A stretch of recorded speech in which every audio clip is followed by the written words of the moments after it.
Law enforcement says Brennan Simolke was last seen running from deputies on Interstate 10 after officers attempted to pull over a car that sped off before stopping at an exit, and 3 passengers fled from the vehicle. The 3 men ran towards the woods, and they believe one of them was Brennan, but Brennan's mother doesn't believe it was him. But he hasn't been seen or heard from since, and his case remains unsolved. We are still in Washington, and this was a case suggested by someone in the comments who is familiar with this case and their family. Thank you so much for sharing Brennan's case with me. Brennan's life was full of heartache and tragedy before his disappearance, which most likely led to his battle with addiction and time in jail. When Brennan was 2 or 3 years old, his family home was lost to a fire. Then Hurricane Katrina took their family home once again in 2005. Brennan also had 2 older brothers that were fraternal twins, and one of them died of brain cancer in 2010, and then he lost his father to cancer in 2018. In 2019, Brennan, 27, was living with his mother and her boyfriend in Waverland and had recently been paroled from prison on drug charges in January.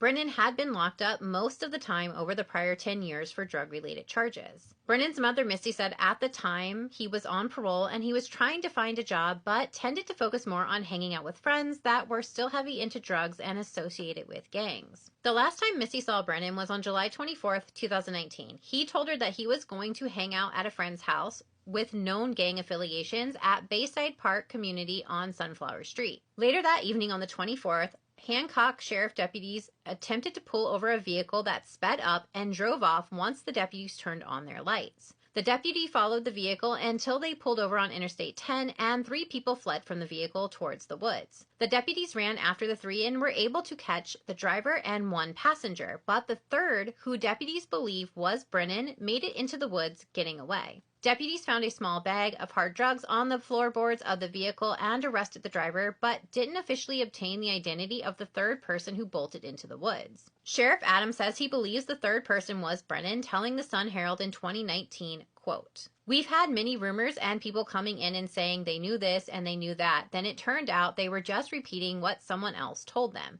We don't know what to believe." End quote. Misty, on the other hand, told the Herald-Sun that she didn't believe that Brennan ever left Sunflower Street alive on the 24th. She said Brennan was very trusting and couldn't really see the bad in others. Misty said because her and Brennan had experienced so much loss over the years that they were close and they were in constant contact with each other even when he was in trouble. Misty said, quote, "I know my son well enough. He would have picked up the phone and said, 'Mom, we're in a high-speed chase. Here's where we're going.' He knows Ma's going to fuss, so he better call me now and get it over with rather than calling me later because it's going to be 10 times worse. If he was still here, he would have contacted me because he knows from when his brother died that my biggest fear is someone is going to knock on the door."